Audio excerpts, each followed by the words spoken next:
So during the Han Dynasty, instead of putting the live people, remember, like sacrifices, they put figurines, like a clay figurines, not the living people, like a clay figurine, so that these entertainers can entertain the deceased in the tomb. You see a lot of these little clay figurines at the Metropolitan Museum.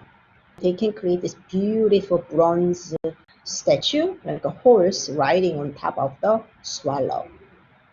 Can you imagine this poised gesture of a heavy horse standing right on top of the swallow, right?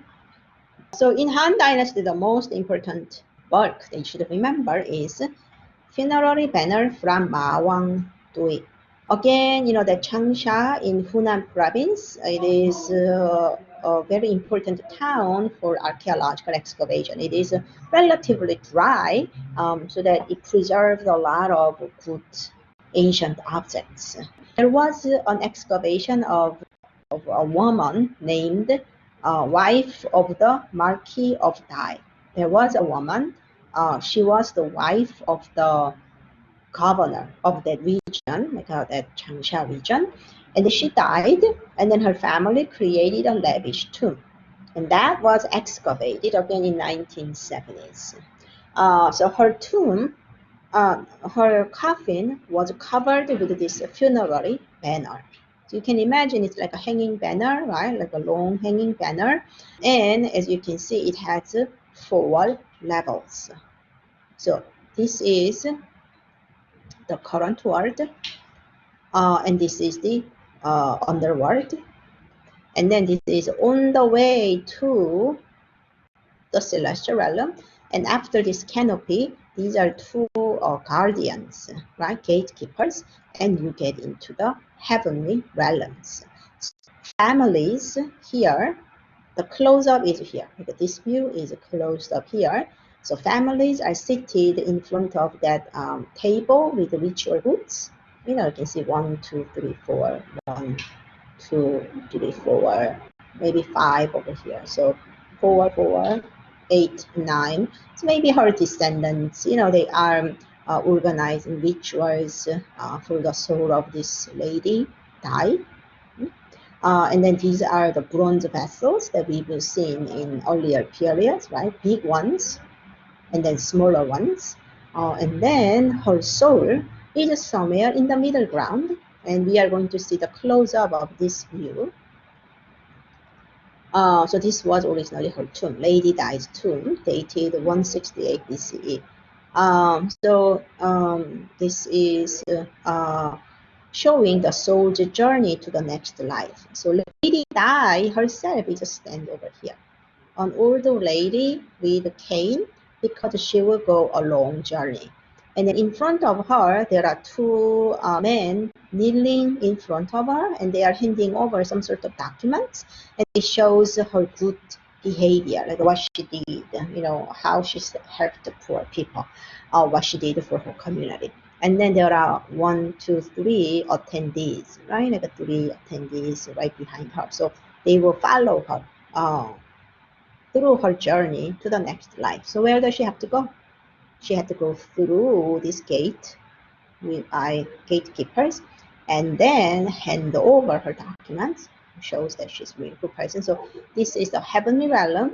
If you go up here, there is the Lord of the heaven, right? And this person will welcome her. Well, you deserve to be in this heavenly kingdom with me. And traditionally in Chinese mythology, the black crow and then the toad, these are symbols of sun and moon. These are sun, and then this is moon. So this shows the heaven. And where do you go when you die? To the heaven. So heaven has a gatekeepers. They go up, and this is the Lord, right? The Prince of the heaven, and he will decide whether she deserves to live here. So this is sort of a limbo, right, in between. And then her own descendants, her own people are here. This is the earth. And then below, again, fish. You see this intertwined fish? These are sort of a underworld, more like a tomb or underworld, subterranean world. So there are more explanation, right? Sun, moon, who's this? The prince of the heaven, and then the gatekeepers. So Lady Di didn't come yet, but eventually come. And it's called a female divinity whose human body terminates in a coiling dragon's tail. So the body is the dragon. And then the name is Nugua, creator and ancestor of mankind. And then this is the upper view, right? And then this is the sun and moon, and maybe phoenix, the birds, right? And then this is the Lady Di standing in the middle with a stick, an old lady. But do you see how beautiful her clothes is? Other people have a plain, solid colors, but her own robe has embroidered patterns. So she has to go through the heaven.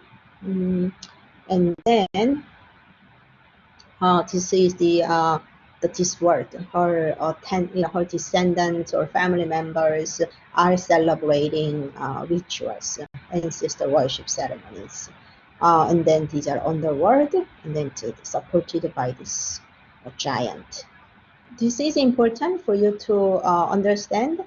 And then she also had a lot of lacquer bowls like this, and then she had her blankets and a lot of funeral goods. And so this is actually Lady Di's tomb. She even had food because she may be hungry. She had personal adornments. And she had many layers of truths, not just one, but 7 layers of the truths. And then she had other books together, because you have to refer to medical treatises, right? Other useful books. So the Lady Di's funerary banner is really important work. So you are going to see stamp images that created in recent years. And the imperial family member, right? Like this Prince Liu is coming from that Liu family, the imperial family of the Han Dynasty. So if a prince dies, what happens? The palace will create that 2,500 jade flakes armor with a little bit of knife, with a mask, and then even gloves, and then the feet are covered. They create this jade plates. So what will happen if you wear this in the underworld? They say your body will be glowing so that you are easily recognizable. So these are like a small jade plate. You can see the small jade plate. Each of them is sewn together with gold wires. These are gold wires. I have seen this in person. Prince Liu has one jade armor, and then Prince Liu's wife also has another armor. So both of them have this really extravagant jade armors. Jade is difficult to be made into small pieces. Jade, like have a rock of jade, then it's not cutting. You have to grind them in order to make these smaller pieces. Incredibly rich. And also, we don't have any proper painting per se, but based on this brick tile, it's a tomb tile, clay tile, we can see that a sense of landscape painting already started in Han Dynasty. So this is the tomb tile, and then if you create an imprint on a piece of paper, then you will have this type of view.